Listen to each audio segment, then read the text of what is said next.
going to have a go round where we will ask you to say your name and where you are physically at the moment. I'll lead it off to give you an example. I'm Perry Sedman. I'm in Miami Beach, Florida, looking out over Biscayne Bay, and it's about 80 degrees and sunny and a little breezy. And I'm going to pass it over to Bonnie. Okay, I see a little bit of face palms about your fabulous weather. So I'm Bonnie Silvestri. I'm in Sarasota, Florida. It's only 75 here today, so not quite as nice as Perry. But anyway, yes, I am excited to be here. I'm a member of the executive committee. Thank you so much. Absolutely. Bruce Peterson. Hi, I'm Bruce. I'm a retired judge in Minneapolis, Minnesota.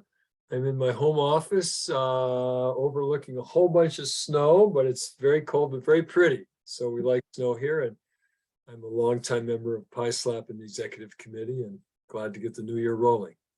Thanks, Perry. Yes, thank you, Bruce. Welcome. Duncan, you're up next. So I'm Duncan Holloman. I'm a ex-lawyer and presently mostly retired psychotherapist.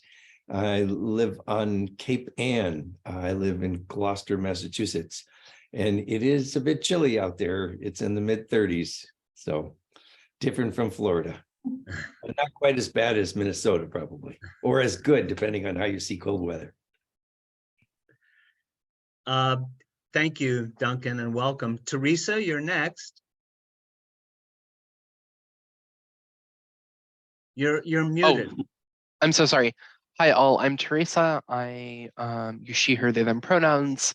I am the current administrative specialist with the Finger Center for New Americans here at the University of Minnesota Law School. And I'm currently in Minneapolis, where for those in Florida, I just saw that it's 26 degrees. So. Well, sorry about that, but welcome, Teresa. Ken Holdenstein, you're next. Thank you, Perry. I am a retired litigation attorney from White Plains, New York, living in the winter in Sarasota, somewhere near Bonnie, where we in fact have 75 degrees. Thank you very much, Perry, and everyone for the meeting. Yeah, thank you, Ken. I guess we're getting weather reports from all across the country. Tahir, what's the temperature where you are? I'm in Kingston, New York, and I believe it's roughly in the low 30s, maybe high 20s. I don't mind the winter. I actually really love it. So haha, you Floridian peeps. Just kidding. But yeah, it's good, and I'm cozy at home. It's all good. And haha, back to you, Tahir. Elizabeth, you're next. Hi, thank you for having me. I'm Elizabeth Keys. I'm a law professor at University of Baltimore, where it is not in Baltimore. I'm outside DC, 47 degrees, so right in the middle. And I ran into Anita at a conference last weekend, and we've had some interesting conversations in these lines in other ways. So she invited me to join today. Great, welcome. Nanette, would you like to say a few words about where you are? Sure. Hello, everyone. I won't say it's balmy here. I'm in New York City, and just looking out my window, it's bright sunshine, and I'm a member of the PISLAP Executive Committee. I'm very glad to be with you all. Yes, indeedy. Amber, you're next, dear. Hello, everyone, and Happy New Year. I'm a barrister and acting solicitor, mediator, but I refer to myself as the holistic lawyer, bringing a lot of the teachings of PISLAP and mindfulness and emotional intelligence and so on into the practice of law. I'm very excited to be here. I'm very excited about 2023 and looking forward to today's talk very much so. And I'm based in southern Spain right now, and I'm 20 minutes away from the Rock of Gibraltar. Oh, wow. Oh my gosh. I only know Celsius, so it's 17 Celsius. And raining, but it's cozy home too with my array of pets. So Very happy you could join us today. Thank you. Grateful to be here. Thank you. Jennifer, you're next. Hi, everyone. Happy New Year. I am Jennifer Jones-Benino. I'm a Assistant Director of the Activist Defense Center at the Stern College of Law at the University of Denver. I'm in Colorado. So as you might expect, it's fairly cold and there's snow on the ground. Good to be here with you all. Good to have you. Good to have you. We have another Jennifer. Jennifer Nagda, is that right? That's correct. Thank you. I'm Jennifer Nagda. I'm based in just outside of Philadelphia, Pennsylvania. I had to look up the temperature because I haven't left my house today, but it's in the low 40s. And Anita was kind enough to invite me to this space, and I consider myself one of the early members of the Anita Medali and Elizabeth Keys fan club. So it's a real treat to be here with both of them in the same room. Excellent. Welcome. Welcome. Kathleen, are you with us? Yes, I am. Okay. Sorry not to be on screen. I've been working on a writing project for hours and I'm still in my pajamas. But I'm in California, so it's a little earlier in the day. I'm outside of San Francisco, and I'm told I might need a rowboat in the next few days, but I don't have one yet. And again, my name is Kathy Clark. Thank you. Welcome, welcome. Robin Morris.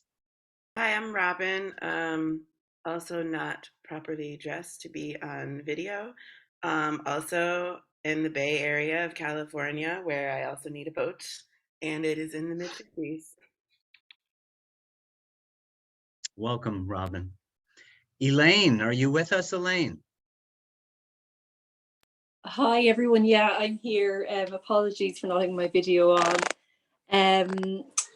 Yeah, calling in from Ireland, and lovely to be here. I'm currently self-employed lawyer, mediator, also editor of the Conscious Lawyer magazine. We haven't done anything in a long time, but hopefully a new issue coming out this year. And yeah, lovely to be here, and very, very excited to hear from Anita and Cynthia. The description of the talk sounds fantastic. So lovely to be here. Thanks. Great to have you. Great to have you. Cynthia, why don't you just tell us where you are and what you're looking at? I am in Chicago, Illinois this morning, even though the poster evokes other places and other kinds of elevation. I'm a couple of blocks from Lake Michigan on what is a sunny Chicago day, maybe the first one in a long time. And I think it's in the high 30s here. I think it's supposed to be 40 degrees today.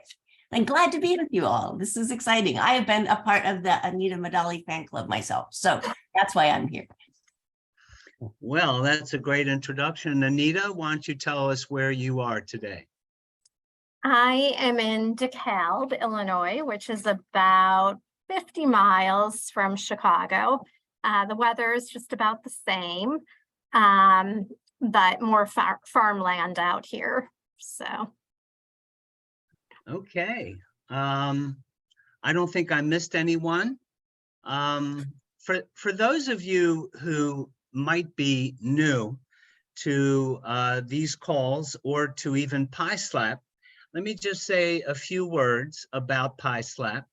PISLAP, it stands for the Project for Integrating Spirituality, Law, and Politics.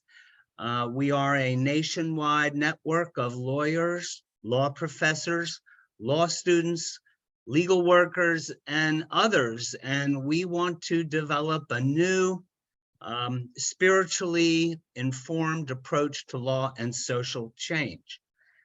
We believe that human beings long to live in a world in which people can fully recognize and affirm each other's humanity, and that law can help bring that world into being through new legal processes that foster empathy, compassion, and mutual understanding.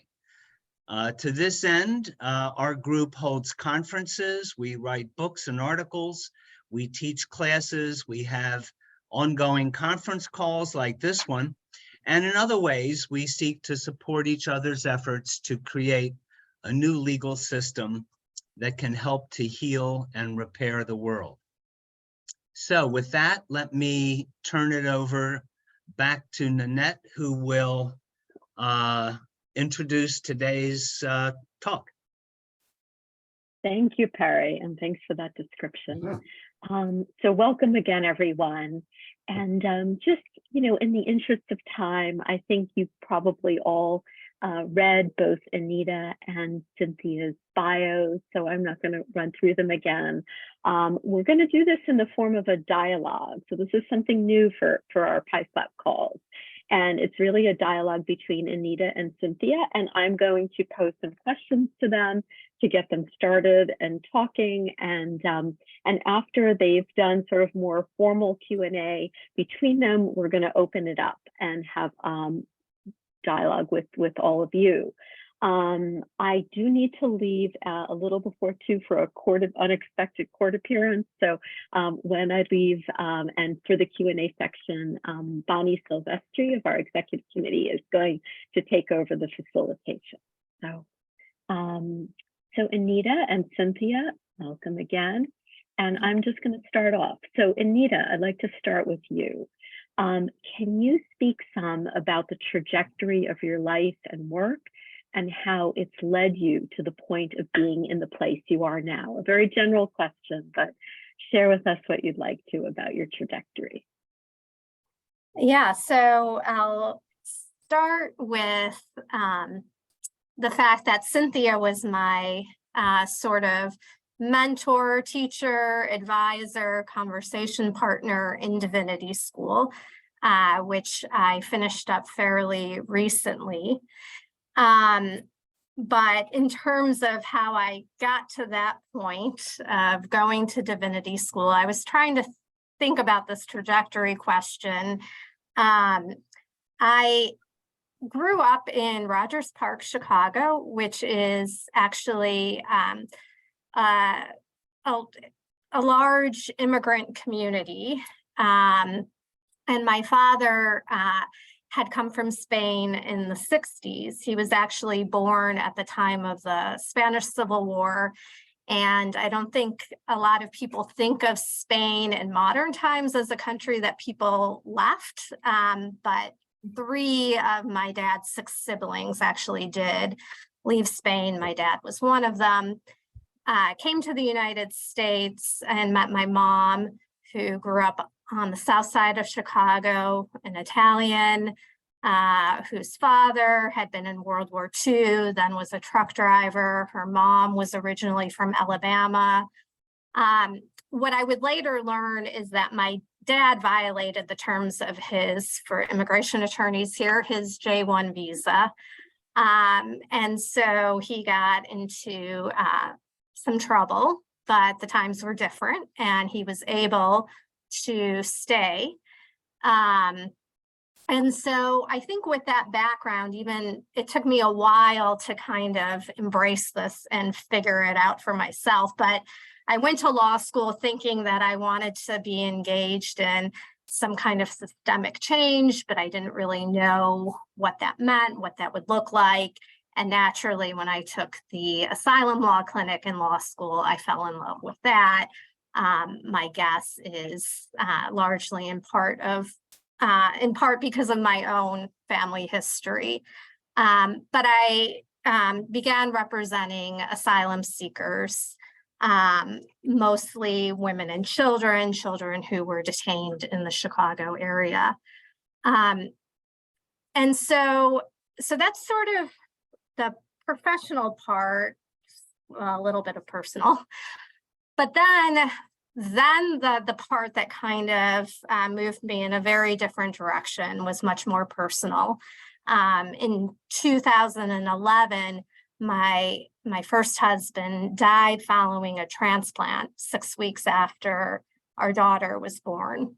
And then my brother, who had no health issues, at the age of 43, died about 6 weeks later from a cardiac arrhythmia. And all of a sudden, I just found my world in many ways to have fallen apart. Sort of the assumptions that I thought I had about life looked very different. And in many ways, I started to think about my clients, to think about how I had been operating in the world, what assumptions I had.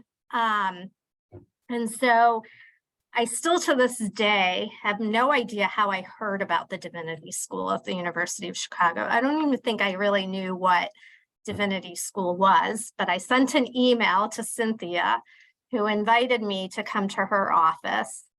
And I got lost on the way.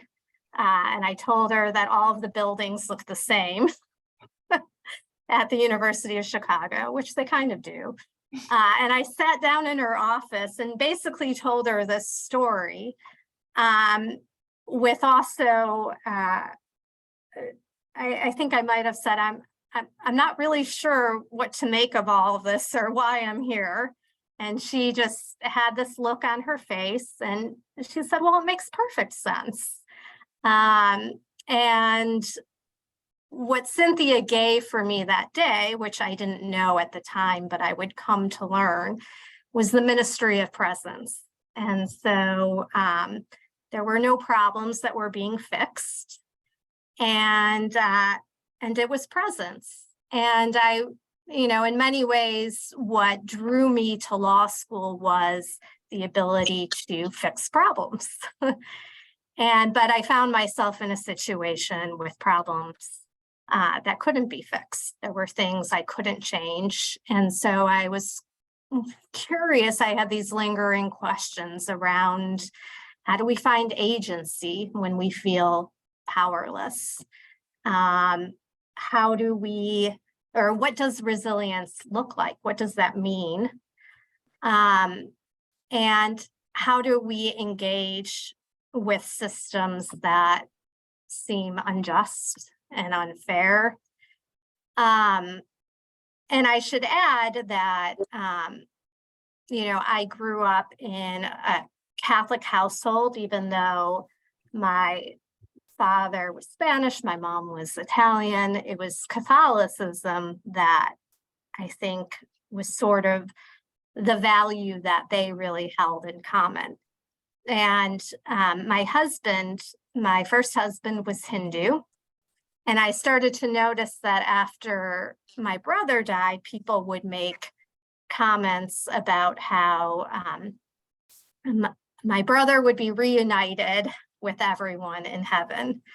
But they were very silent when talking about my relationship with my husband. And so I started to also think about exclusion, whether it's within religion, whether it's within immigration and citizenship status, and kind of the boundaries that we create around who belongs and who doesn't, and how that affects bodies, whether we're talking about bodies here or in another dimension, and our ability to belong.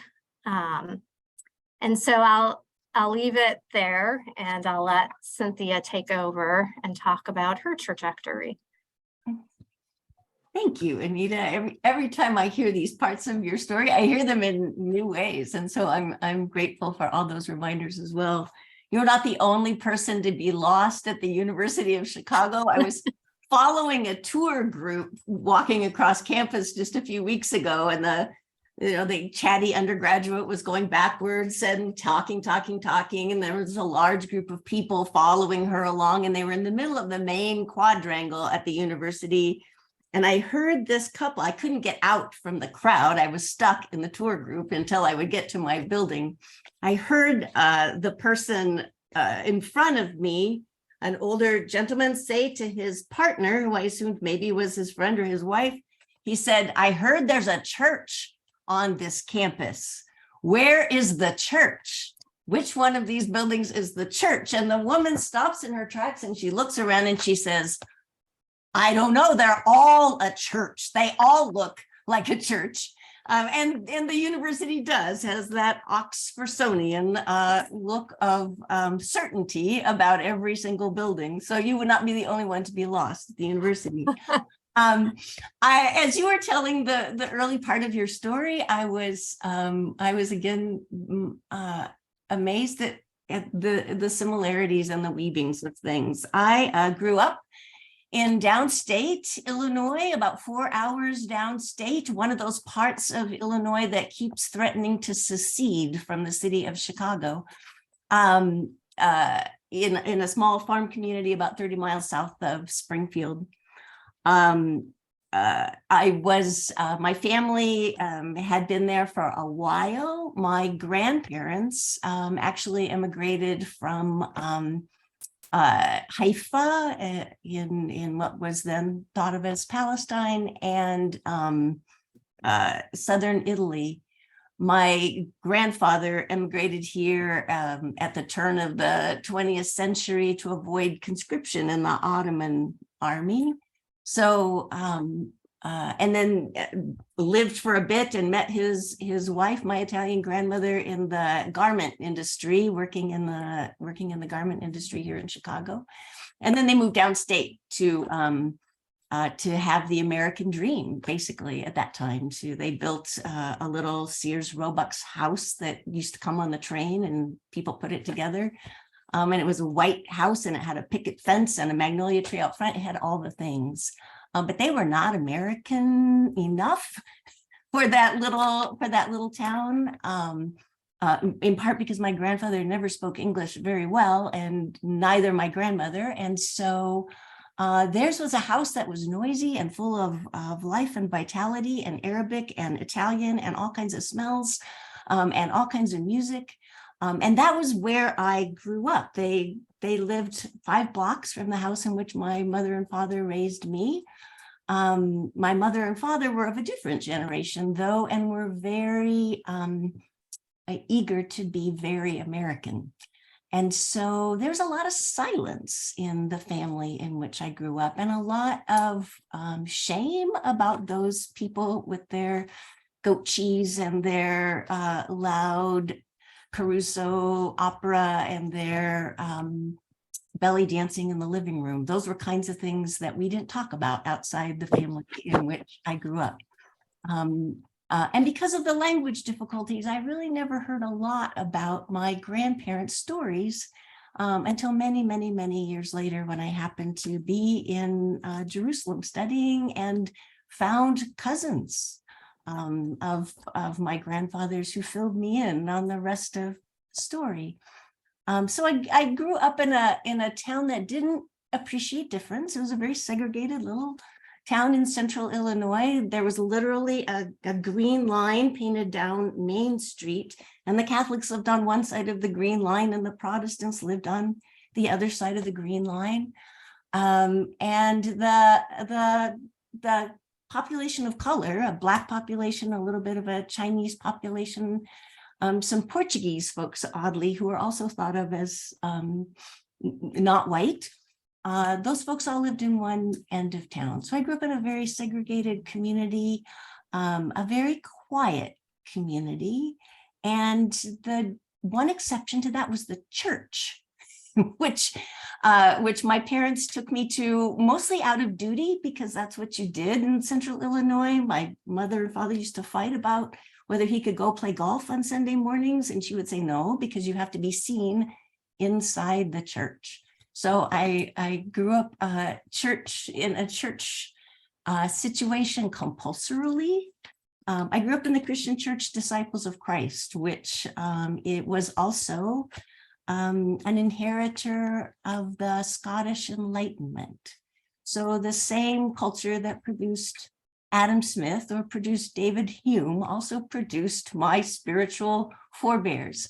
So they were a heady group of folks, an intellectual group of folks, of people who were very pragmatic in their understanding of scripture, in their understanding of practice and their understanding of theology, very democratic, and came to this country to found a little denomination along the frontier in the 1800s that was quite democratic is the best word I can think of to use. I was children were well loved by that congregation, youth were well loved by that congregation. It was the 60s and the 70s. And what we learned in church was how to engage the world. My first encounters with social justice were in church. These folks put us in a school bus, sent us all around the country. We did work trips. We went on marches. We went to protests. We did all kinds of crazy things in a green painted church bus. So my early understandings of Christianity were this very progressive, very active social justice congregation of my childhood. And my grandmother's Italian Catholic background. She was not a fan of piety, but she was a fan of the saints, especially the women's saints. And she talked to them in her kitchen while she did dishes every single night. She just complained to the saints, especially Saint Teresa. She got a whole earful of my grandmother's complaints about everything in the world. So I learned that religion was not about doctrinal debates. Religion was not about a frightening God who was going to punish people, but religion was about the way that people cared for one another in community, the way that they hoped for a future that was constantly transforming, and the way that they understood that there was more to the world than what you could see with your eyes. My grandma taught me that. Always more to the world than you could see with your eyes. And so, armed with that background, I found myself in college living in Jerusalem. Jerusalem was a place that also taught me there were many people in the world who believed there was more to the world than you could see with your eyes, and that religion was a very complicated and messy thing. And I loved complicated and messy things. And so applied to the University of Chicago Divinity School via aerogram from Jerusalem, never looked at any place else, never thought about any place else, and found myself with the great good fortune of studying religion at the University of Chicago Divinity School as a young adult. My trajectory after that took me to Oregon, where I was a pastor in the Christian Church Disciples of Christ for almost 20 years. During that time, early in that time, I realized there's more to people than my theology background had yet given me the tools to engage. I was always interested in literature. Religion and literature was something I had dealt with a lot in divinity school, as was religion and psychological studies. I went back to night school while I was a pastor so that I could study, so that I could get a degree in counseling. I studied psychotherapy and psychoanalysis, family systems, marriage and family therapy, because the people who were showing up in my congregation, and especially in my office, ostensibly to talk about one thing, would, once the door was closed in my office, talk about something completely different, and usually something of the manner that I had I had heretofore no narrative or no concept or no image to put with. People were indeed much more complicated than any one system, whether that system was theology or ethics, or maybe I would even venture to say law or politics, is able to comprehend. And so I have been long time now a practitioner of the both and. I'm a psychotherapist here in Chicago a couple days a week. And in that space, I am interested in the stories people tell, both from various psychological modalities, but also from spiritual understandings. And when I'm in the classroom, I have to say that therapist doesn't completely go away. And so when I'm studying or teaching students the arts of preaching or ritual or spiritual care or counseling or social change, I'm also thinking about who's in that room. As Anita was saying, what their histories and their experiences and their trajectories bring to that table, both in their minds and in their stories, but also in their bodies. And so maybe I'll stop there to say that for me, I think no, I'll say one more thing. The other thing I should say is my oldest daughter, who also went to the University of Chicago as an undergrad and the Divinity School as a master's student, then went to law school, graduated from Northwestern and has just returned from nearly 10 years living in New Orleans. The first few of those years working in a capital appeals program, and then the last 7 or 8 in the public defender's office there. So she's now returned to Chicago, working in a different capacity. But my trips to New Orleans, well, I have not yet seen or had dinner in the French Quarter. My trips to New Orleans, which I made many of, were trips to see what was going on in the courthouse, because that's what my daughter wanted to show me. So I have sat in the back of a lot of New Orleans courtrooms and watched a lot of judges and attorneys in action. And that, plus the fact that lawyers find their ways to MDiv programs more often than you might imagine, give me an interest in this intersection of spirituality, religion, psychology, psychotherapy, the law, politics. So I think our stories have much to say to each other, Anita. Thank you, Cynthia. I'm seeing a lot of intersections here. And, you know, many of the folks who are on the call also embody intersections such as you both have described. Yes. Spirituality, law, social justice, psychology, and other things. So, Cynthia, I think the next question is for you. Can you tell us about the methods of teaching, or maybe term pedagogy, that you use to teach divinity school students, and how that connects to the narrative that you've been sharing with us? Absolutely, absolutely. When I was a pastor in Oregon, one of the things I learned before very long at all, you know, pastors, clergy would gather in groups, not unlike groups like this, to connect with each other from time to time and to talk about their work, to talk about their vocation, to talk about what's working, what's not working, what's hard, what's exciting. We collaborated on lots of things in the little towns in Oregon where I used to pastor. One of the things I noticed really early on, because I was younger and just starting out, and many of my colleagues were a bit more advanced in the profession, was how much how do I say this in a way that sounds fulsome?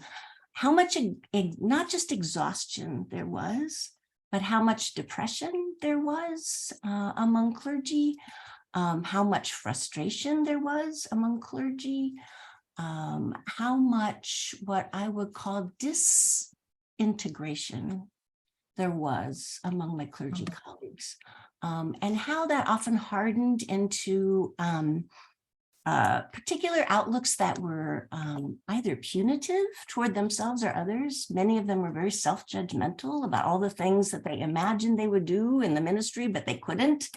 And usually they couldn't, and they would blame something else for why they couldn't, like the people, usually. Like, you don't want to hear clergy talking about their congregations often. That's not a pretty thing, especially when they are angry or frustrated. But a lot of clergy, I noticed, would be frustrated at the lack of cooperation they received, frustrated at how hard the work was, frustrated at how little progress or change seemed to be happening. And that would create all kinds of reactions. Some just sadness, some sort of willingness to just, go through the motions. a certain kind of resignation. Oftentimes, recent studies will tell you this, folks don't stay in those professions long. They last until the sort of gild is off the lily, and then they'll move along because the work is challenging and hard. So I noticed that. I would not have been one of those people. I was 20 years into ministry when the university asked me to think about coming back to become the director of ministry studies and to teach in the ministry program here. And I said no for the first 2 times that they called. And the third time it was like, I'll come out and interview with you, but I don't want this job. And then the students convinced me that I actually did. But I was not an unhappy pastor.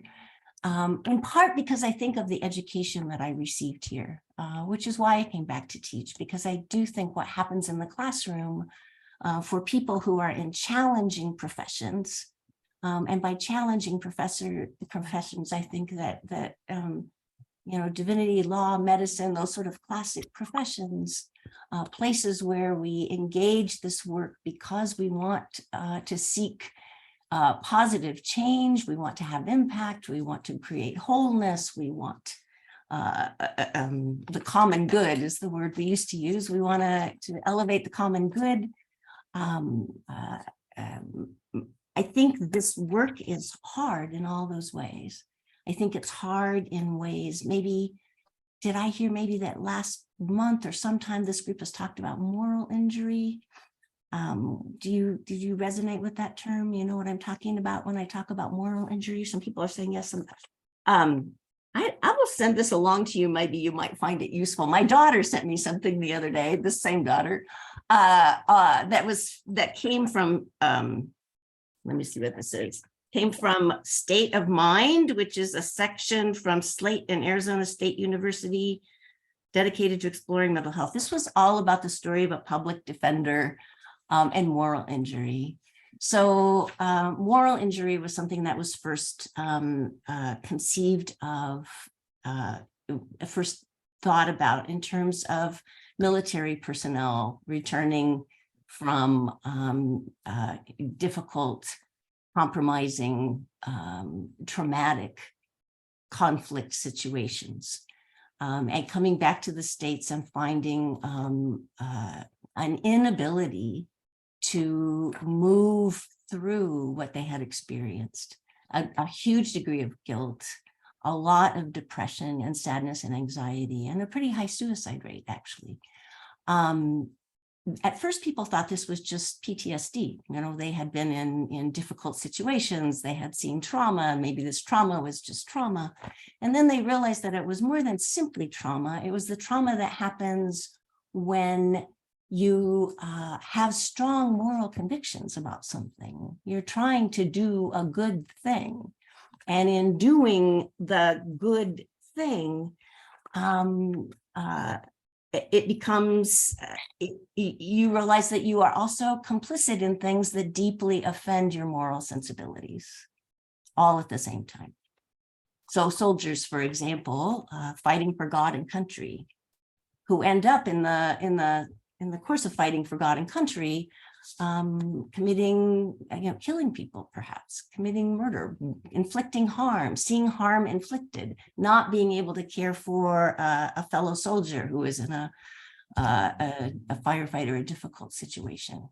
So things that happen to us in the course of trying to do good that compromise our basic sense of what is meaningful and valuable. It's called moral injury in the field. Sometimes it's also called the stress of injustice. You're working in fields where you're trying to create justice or create wholeness or create goodness, and instead what you encounter is more injustice. And so on a level, clergy were in my experience as colleagues when I was a young pastor, were experiencing this kind of moral injury all the time. Wanting to do something for the good of the congregation only to have people not be able to go along with them, wanting to do something for the good of the community or make a stance about an important societal issue, but realizing that that is responded to with lots of pushback from people who are afraid, anxious, uninformed, any variety of things. And so when I came to the divinity school, it was with an awareness that something needed to change or shift in order to equip people to go the distance. And so several pieces of my psychological training, along with some really good mentoring that I received as a young pastor, helped me to understand that we need to pay far more attention to our own development as selves. And I say selves, really nodding to the multiplicity of that word. There's not just one in here. I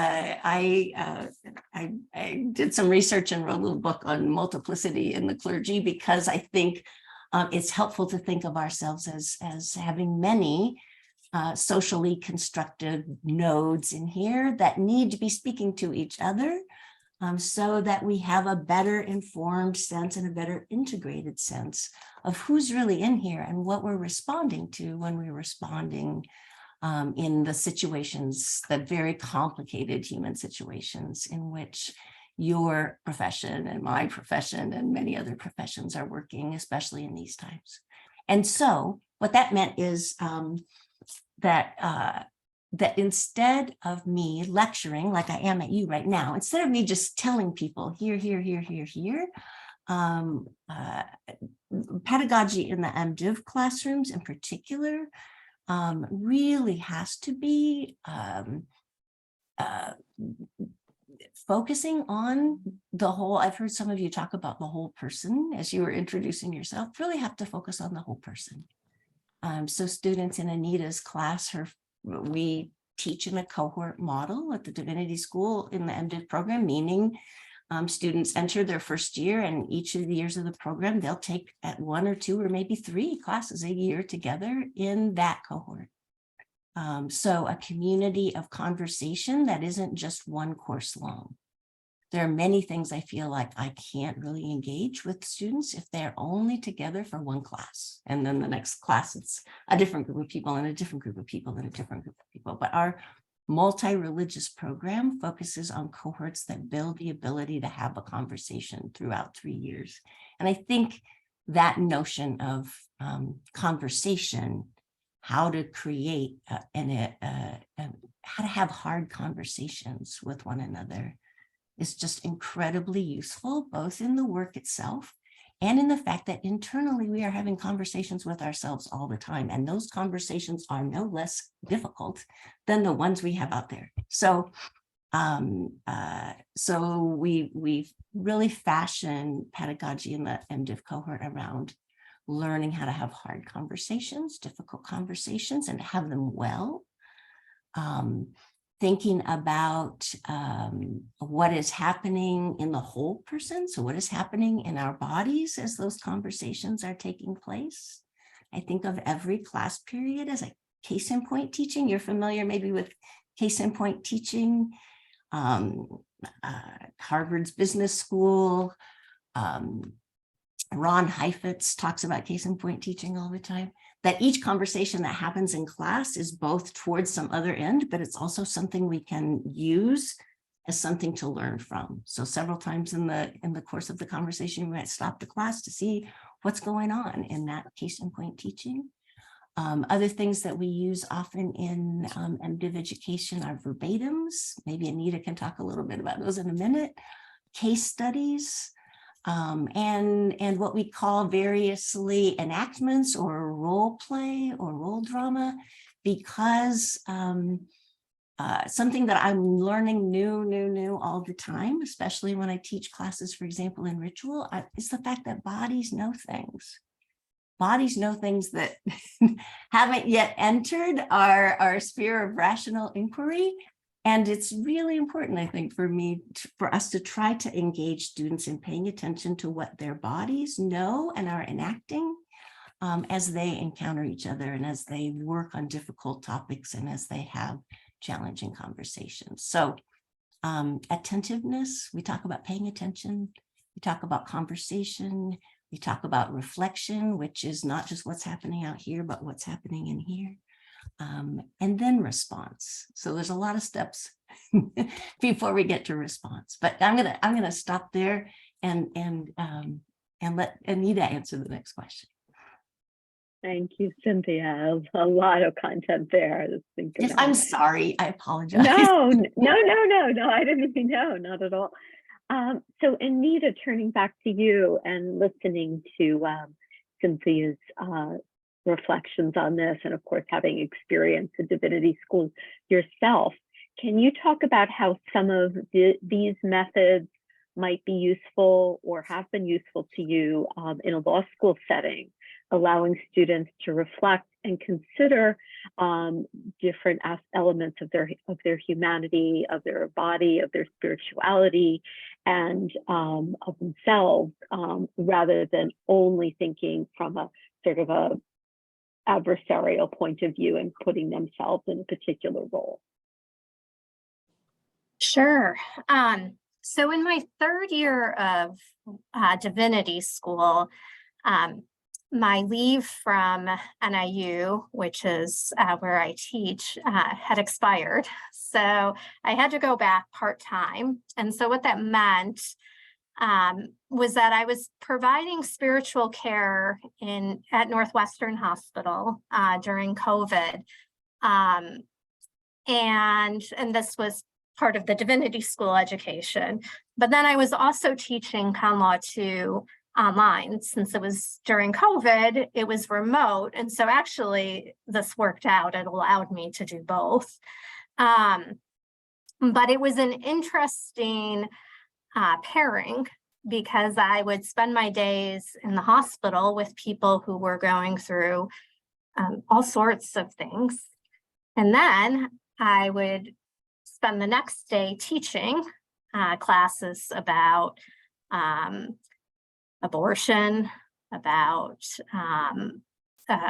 assisted suicide, what have you. Every topic that comes up in constitutional law, when you're dealing with equal protection and due process, we were talking about in those classes. And so at one point, I think at the beginning of that semester, I had said to my students, it's important to think about what it means to be human. We're so often told in law school to think about how to think like a lawyer. And yet I think sometimes what happens during law school is you become disconnected from parts of yourself and parts of other people, and what that experience means. And that people, including ourselves, we are coming to our role as lawyers with certain commitments. In many of these cases that we cover in constitutional law, people are coming with all sorts of commitments, some of which we may or may not agree with. And how do we engage with that? Because as Cynthia said, that's where it becomes messy and hard and complicated. And so, so I thought about that a lot that semester, and I've continued to talk about that in class. And sometimes I get looks from my students like, what is she talking about?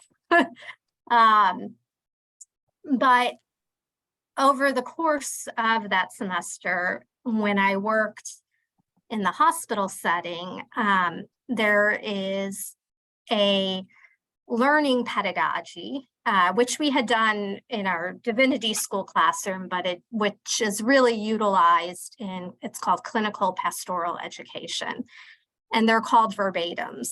And during the course of participating in these verbatims, I had often thought about how useful they would be in law school education. And what they are, they're literally verbatims of a conversation that you may have had with a patient, with anyone within the hospital setting or within the setting in which you're engaged in, or like a piece of that conversation that maybe continues to nag at you, and you don't really know what it's about. And so you write out that conversation, including, you might say, the patient said X, and my stomach dropped when they said that. So that's getting you to start paying attention to your body, as Cynthia had mentioned. You're also describing the setting, and maybe how the setting is making you feel in that moment. So this brings you into the present moment. What did the room look like? What did the people in the room look like? What were they doing? What were you doing? And so bringing your attention into the present moment. You bring that verbatim back to the group. So in spiritual care, it's the other students who are also CPE students. And you go through that verbatim. And then after you've gone through it, you can tell your fellow students kind of the effect that this conversation may have had on you, what you're struggling with.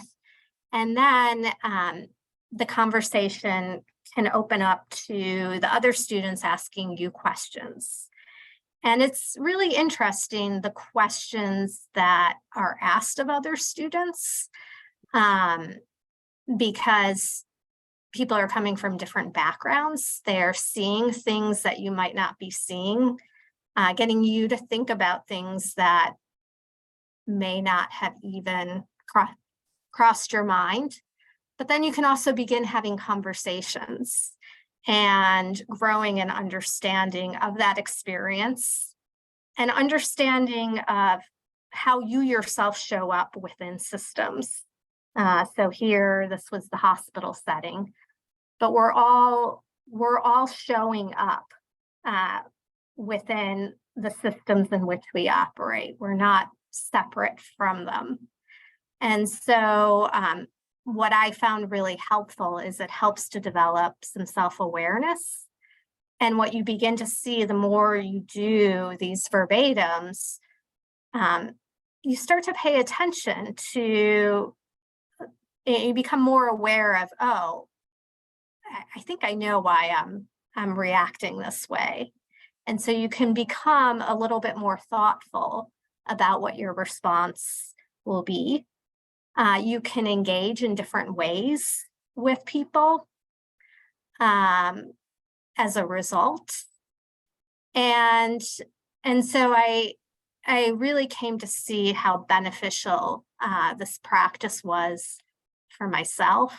And I've just thought about it ever since, and how it might be incorporated into law school education, and just something that we can use in practice, even once we're out of law school. The other practice that we did in divinity school that I also think is helpful for a law school setting is that we, in our first quarter, we had to write out our credo. And Cynthia may remember that this was one of many things I griped about. You want me to write what I believe? Why? And it's just a document of writing out what you believe. And I'm kind of a slow student, so I didn't really understand what this was going to do. But it was a way to bring your awareness to what your commitments are. And again, how those commitments show up when you are interacting with others. And so this question of, what does it mean to be human?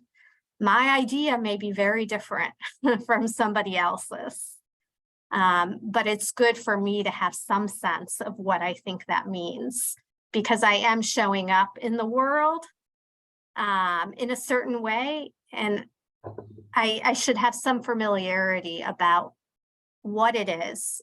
And maybe there are things that I need to let go of that aren't working anymore. And so again, it is another self-reflective tool that isn't just about learning about yourself, but is, again, helping to see how we engage, how we might engage a little differently. And it does, give you a sense of agency at the end of the day, I think. So those are a couple of examples, as well as we also, what was the name of the book, Cynthia, that you provided on trauma?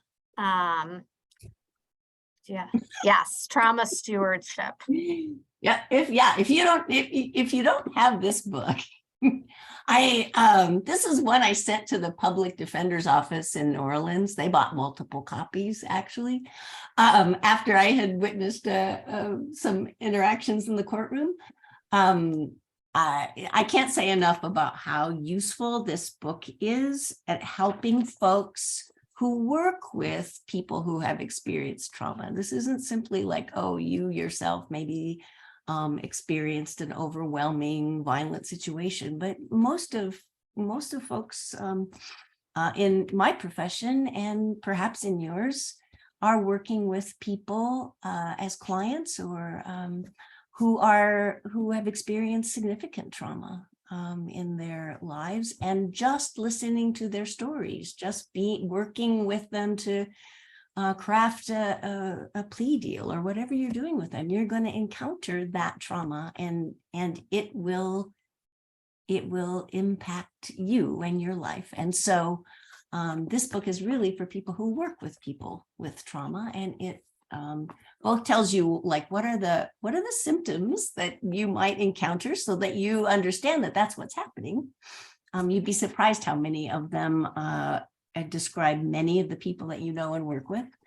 And what are the kinds of practices that you can cultivate in your own lives to make your own practice more resilient. I think, Bonnie, you would like to open up for some Q&A. Yes, thank you so much. So first of all, I just wanted to say I really love seeing your interaction. Although you can't be together on a stage, I was watching the way that you were watching one another and feeding off of each other. So it was really beautiful to watch, your interaction. And I love that you came up with the idea of doing this as a dialogue. It was very, very interesting. And I think for everyone who was here.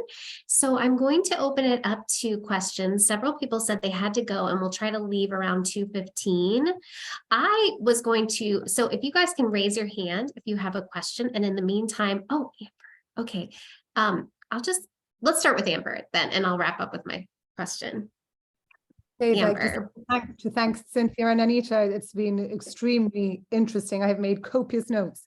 But my question for Anita is verbatim. This has really caught my attention. And have you already approached any law firms to ask them whether they'd pilot a study with their in-house, with their lawyers? Or in government setting or any other setting, but like in practice? I haven't. Right. Yeah. So it's something I can maybe connect with you about then. That's great. Yeah. Yeah, I'm excited about that. And then with Cynthia, I just wanted to ask you who the author of the book is. The Trauma Stewardship book. It's Laura Lipsky, Lipsky. Wonderful. Thank you so much, both of you, for sharing your personal stories as well. They're both very powerful. Thank you. Thank you. Thank you. Next, we're going to go to Bruce. Thanks. And thank you, guys. That was very, very interesting. Anita, a couple of very practical questions. I do teach a law school class, and I wanted to be clear. Have you actually used the verbatims in law school? I have not yet, but I was thinking it would work. Initially, when I was teaching in law schools, I don't do this now, but I did clinical teaching. And I think Yeah. that would be the place where it would probably be the most effective. I agree. It has great potential. I was interested in if law students were as receptive to it as divinity students. And my second question, very practical, is how long a piece do you ask, or are you asked as a divinity? I mean, is it a page, or is it 10 pages, or can it be relatively succinct? Yeah. The ones I wrote usually were fairly short because I would just focus on a key part of the conversation.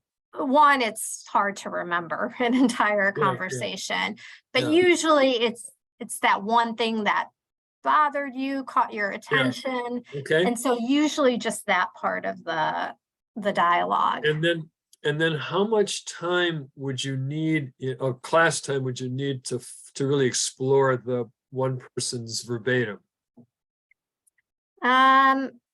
Probably at least 30 minutes. You can see I'm asking practical questions. I would with my class, but I can't devote a whole semester to it. But I'll have to figure out some way to make it a manageable project. But I think it's very interesting. So thank you. You're welcome. And let me know if you do it. Please let me know how it goes. I'll blame you if they don't like it. I'll write a verbatim about that. Divinity school students are no different, and nobody likes this at first, right? Because if you are asked to sort of record the minutia of your conversation, that is really like meaning, I want you to go back and remember exactly what you said and exactly what the other person said, and then exactly what you said, right? Like people say, I'm sure that Anita's class did too, like they will always say, like, you ruined me for conversation. Now I can't have a conversation without thinking about what I'm saying in the conversation. So they don't like it at first. I think and they won't like the first round, but the second round or the third round, it becomes so fascinating, all the things we miss in the course of a fast conversation where we're trying to get somewhere, right? Because we're trying to get somewhere, we overlook all the information, right? We're trying to solve a problem. Right. Well, usually the wrong one, though. That's what at least in my field, what I realized is, we were busy, we're moving at that thing. And the things that we missed along the way were really telling us where we needed to pay the attention a lot of times. So they won't like it at first, but good for you for thinking about doing it. So before we go to Duncan, I wanted to ask, because now that we're talking in more detail about the verbatims, I have taught service learning classes, and so I have them do reflective journals, and I thought that might be relatively similar, and actually it's not using class time. They do it on their own, and they maintain the journal throughout the semester. And I had so many of them also complain, but then say it was so wonderful, and then they would share certain elements of it in the class. So it is another technique that maybe is a bit similar. So I see you nodding your head, so maybe that would work as well. Yeah. I think that reflective journaling is really good. There's a class in which I just ask, it's a ritual class. And so I start them at the beginning of the class by saying, okay, I want you to pick a ritual at home and just do it. I don't care what it is. You can take a walk, but you can do it every day. And people training for religious engagement in any part of the world, they hate this assignment. And at the end, we'll always say, oh my gosh, that was transformative. One of, I think, our educational limitations is we talk about talking about things. We don't do the things we talk about. And so I think anything that you're really inviting people to do the thing that we say we're about doing is a little bit countercultural in education circles, right? We want to read the books, and then we want to read the books which talk about doing something, and then we want to talk about what the book said about doing something. But that's different than doing the thing. So good for you. I think the reflective exercises are good. Yeah. And the other thing they mentioned was that they liked how they had to handwrite it, that they found that to be a little different from typing. Just another thing out there. Yes, because it's your body. In a different way. Oh, that makes sense. Yes. So Duncan is next. Yeah, I'm just listening to Cindy. I was remembering a cartoon that I saw in the New Yorker a number of years ago. There were two doors, and there was a long line in front of one door, and only a few people going the other door. And the sign over the long line was talking about heaven, and the sign over the very, very short one was heaven. You'd like the book, Duncan, because it's all completely illustrated with New Yorker cartoons. Oh, good. And I also just wanted to say I'm so pleased that this conversation is taking place. I have a background in pastoral counseling, in addition to law, and I've been thinking about this relationship between spiritual practice and psychotherapy and religion and all of that sort of stuff for a very long time. So my question is about training again. I just want to come back to that. It struck me that the training for a lawyer needs to be about how the practice of law is about being a person. It's not necessarily understanding the theoretical things that you need to know about the law. Everybody needs to get that stuff in law school. I totally get that. But I think what I'm hearing is that the question, like, what was it like for you to sit with that person? That question never gets asked in law school. And so the culture that you're working against is the culture of rationality, saying, take your subjective experience out of this. This is only about the legal question that you happen to be addressing at the time, which is very dissociative for the attorney. Like, wait a second, I'm supposed to separate from myself. I'm not really a person when I listen to you. And yet the client, the person that you're sitting with, desperately wants a real person to talk with them, to empathize with them, to say, gosh, that must be really hard for you. All those things that I've spent decades doing as a psychotherapist. So I'm just wondering if there were like two things that you would teach in law school. And I wanted to ask both of you that is just the two things that you would teach if you could design the course or you could teach like a week's workshop. What would it be? Well, I don't know about a week's worth, but I think having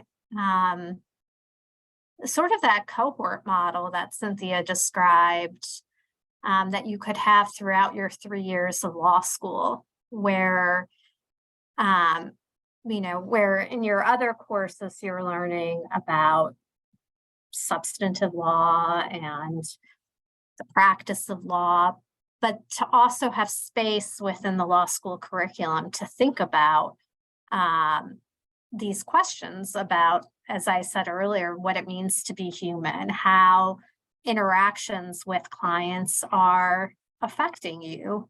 To also, within that cohort, learn practices that can make this kind of work sustainable.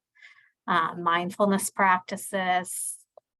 In some ways, I think that the verbatims or journaling, that actually helps make the work sustainable.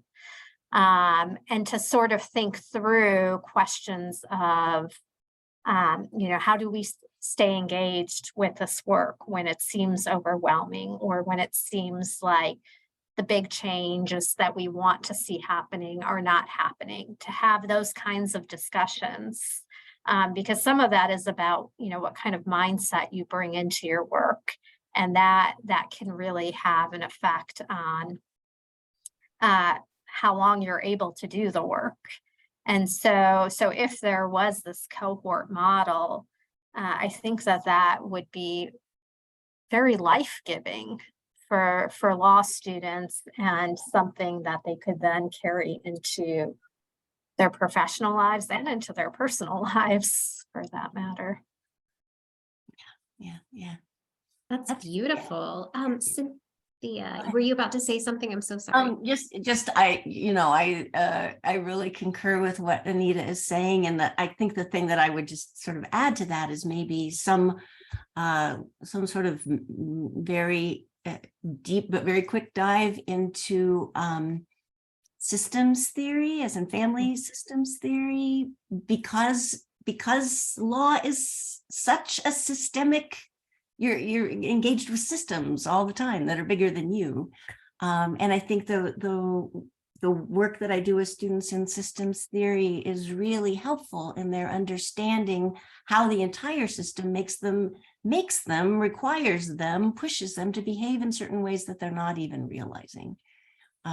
So yeah, so I'm kind of thinking alongside how we say we'd like to be rational creatures and we don't have these feelings and we're just gonna put them over here, but that's impossible. Right?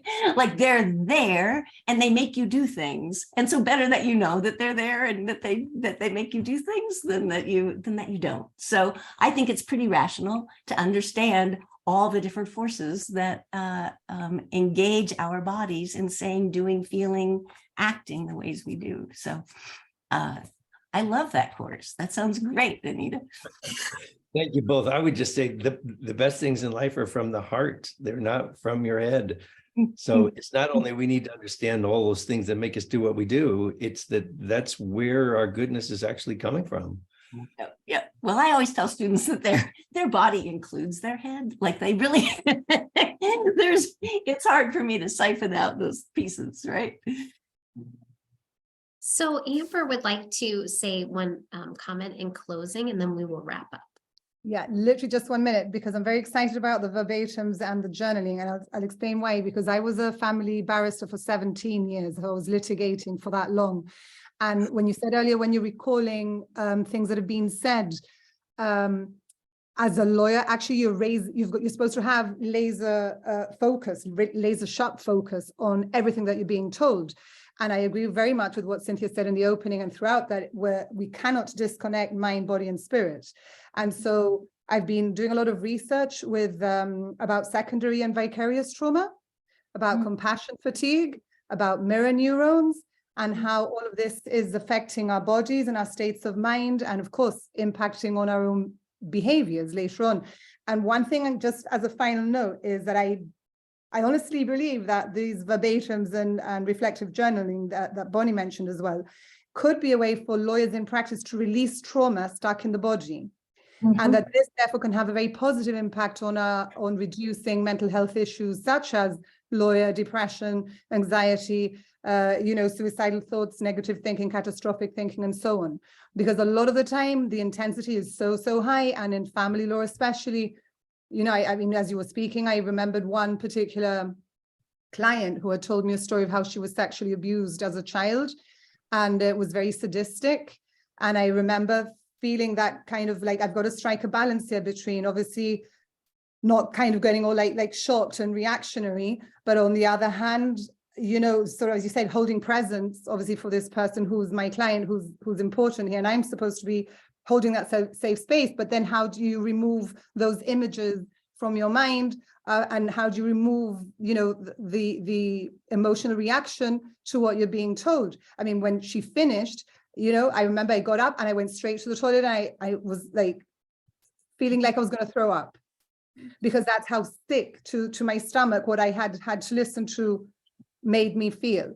And so I think that in these verbatims, they can go quite deep. It can, at the whole range of emotions that lawyers and litigators, especially in the social justice fields, in employment law, immigration law, catastrophic injuries, all these areas.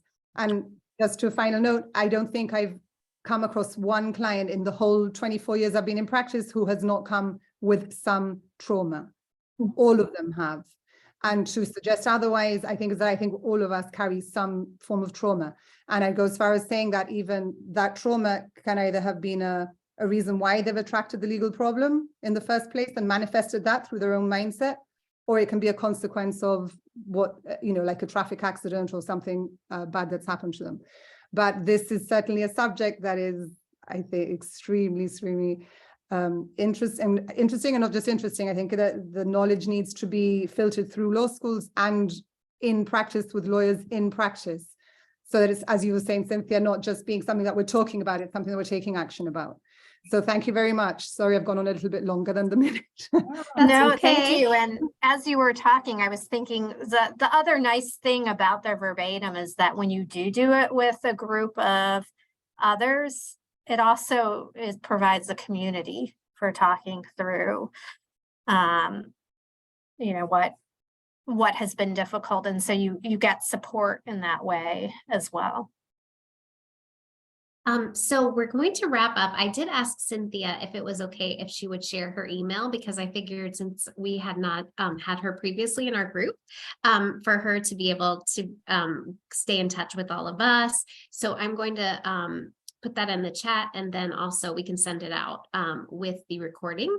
I also wanted to say our last speaker was on trauma-informed care. So I think some of you were not at the last speaker. So they actually work really nicely together as a pairing. So I might see if Nanette wants to send these two recordings together, because they would kind of be a really great opportunity to listen for a longer period of time on relatively similar but different important conversations for our group that fit really well with the PISLAP vision. So I wanted to thank everyone so much for coming, especially Cynthia and Anita for this fantastic discussion.